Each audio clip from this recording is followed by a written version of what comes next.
All their long-lingering sorrow was banished as Hrothgar and his thanes listened to Beowulf's brave words, and looking upon him, no one there doubted for one moment that Beowulf could achieve and would achieve all he promised. "I have heard," Beowulf went on, "that Grendel never carries a weapon, no war-axe, no sword, on his murderous missions. Well then, neither will I. I seek no advantage, I need no advantage. I will carry no shield, nor wear any armor. I shall go up against this beast bareheaded, just as I fought the giants and the sea serpents. With my bare hands I shall grapple with this foul fiend and fight him to the death. Whichever of us dies must face the Lord of Judgment, as we all must when the time comes. I ask only that, should the worst befall me, send to Hygelac, my king, this battle shirt of chain mail that I now wear. There will, I fear, be nothing left of us left to bury. Should this flesh-eating monster prevail over us, in that case, from all I hear, he would carry off our bloody corpses to his unlovely larder, and feast on us as he has on so many brave men before us. But God willing, it will not turn out like that." Hrothgar rose slowly to his feet. "You cannot imagine what joy you bring us in coming here to Heorot," he cried. "For me and for all of Denmark, it is truly a blessed and timely arrival. You shall, I promise you, be well rewarded for your kindness, your concern for us, and your great courage. We have been for 12 long years a people in pain, with nothing but fear and hate in our hearts. Sadly, my hall and hearth companions have been sorely dwindled in numbers by the ravages of this ruthless killer. So many have tried to stand against him, their courage whetted by beer. Each roared his defiance, boasting, ale-cup in hand, that he would wait here in Heorot after nightfall and tear the evil one limb from limb when he came. But when morning came, it was always the same gruesome story. Heorot had become a slaughterhouse yet again, the walls blood-splattered, and the floors blood-soaked, and my dear, brave kinsmen all gone as meat to the monster's lair. But none of these was as mighty a warrior as you, Beowulf. They had courage in full measure, but not the strength. You have both. So bring your men. Sit down, eat with us, and drink with us. Tell us the stories of your great exploits, for just to hear them would fill our hearts with new hope and happiness." Then a space was cleared at the banqueting table for Beowulf and his Geats, and the horn of sweet mead was passed around from Geat to Dane and Dane to Geat. That evening the poet stood and sang his words, and the harp played softly, and the lilting lute and laughter echoed once again through the rafters of Heorot.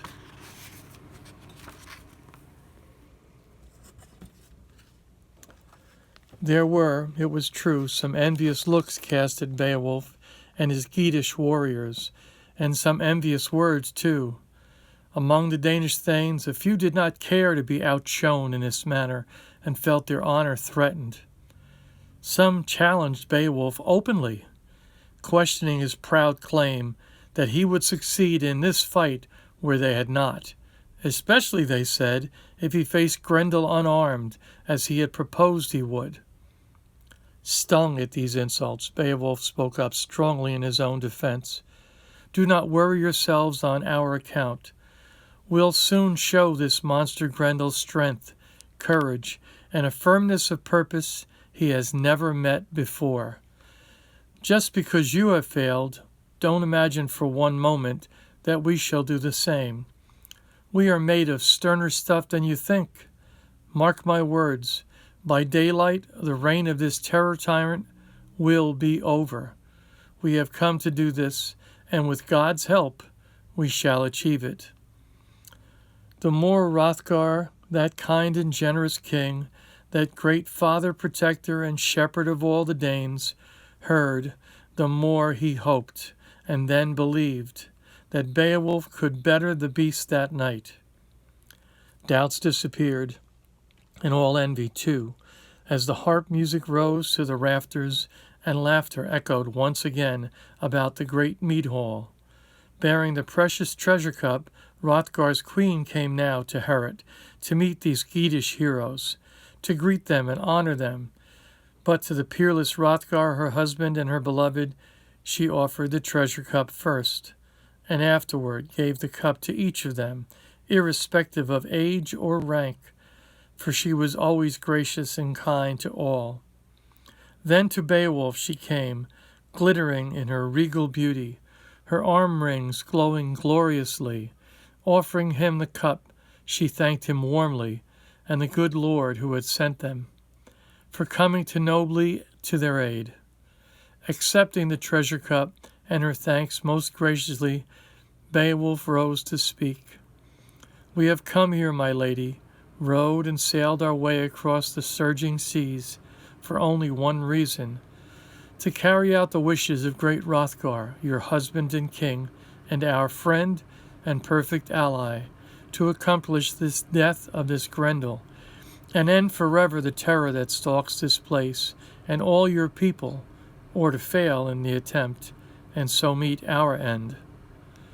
No words had ever sounded sweeter to this lady, this splendid queen of the Danes. The poet sang then of the victory to come, of the foul fiend destroyed, and evil banished, and Geat and Dane alike raised their rousing voices till all Herod resounded once more to the ringing rafters. But now, as he looked out, Hrothgar saw the shadows lengthening, and knew that the time was coming to quit the hall. He knew, as they all did, that outside, in the falling dark, which would very soon drown the world, the dreaded monster was leaving his lair again, was already gliding through the brooding shadows toward Herod. Hrothgar and Beowulf, great heroes both, saluted each other in love, and in parting, Hrothgar spoke his last words. I now hand over Herod to you, brave Beowulf, to have and to hold through this night. Guard it well. I know that if the fight to come, you will stretch every sinew, summon up all the strength and all the courage you possess, and in return, should you survive and the beast be destroyed, I promise before everyone here that I will show you more generosity than a king ever showed before to any man. So saying, Hrothgar and his queen led the Danes from the hall. Only Beowulf and his Geatish thanes remained, charged now with the safety of the kingdom. The time is soon coming, so let each of us put our trust in God, said Beowulf to his men, but in our strength and fighting skills also. Do this, and we shall not fail. And with that, he took off his coat of mail and his helmet, and as he had vowed to do, he unbuckled his war sword as well, and then gave all his armor and weapons to his faithful attendant. Before going to their beds, the Geats gathered one last time, set forehead to forehead, drinking deep of one another's courage, fiercer now than ever in their fiery determination. We ask the Lord to bless our endeavors tonight, Beowulf whispered. Remember that we fight this fight in his name. It would be easy to come at the beast with weapons, but I shall cut short this monster's life with my own God-given strength. Let God choose which of us shall triumph, and we have no fear of losing. Believe that, my friends, and we shall win. So Beowulf went to his bed, and his men too, but in truth they slept only fitfully, for there was not one of them, not even Beowulf himself, who could be certain how the night would end, whether any of them would ever see the light of dawn. They knew well how many brave Danes this Grendel creature had dragged lifeless and bleeding from Herod, how unlikely it was that some, or all of them, would ever again see their hearth and home. In silent prayer, each of them placed his life in the hands of his almighty Maker, who had from the very beginning ruled supreme in all affairs of men. Up from his lair, through the shadows came Grendel, this stalker of the night, while in Heorot the warriors lay turn-tossed in their sleep, only one of them left on ever watchful guard, every moment steeling himself for the ordeal of battle he knew must very soon come. And it was coming, too. Grendel came gliding through the swirling moorlands, cloud mists, death dealing in his hate-filled heart, thirsty to kill again that night as he had so often before. Down from the forest came Grendel now. He saw the meat house and scented the sweet flesh of those inside, easy victims as before, he thought. Had the monster known what awaited him there, he would most surely have thought twice, slunk back to his lair, and never returned, for this would have been the last time that beast would ever go out on a killing spree. Never more would the terror tyrant stalk the land. Now it was his turn to suffer the panic of fear, the pain of death agony, so the giver of death and destruction would become the receiver at last. He did not yet know it, though, and came on unawares at Heorot.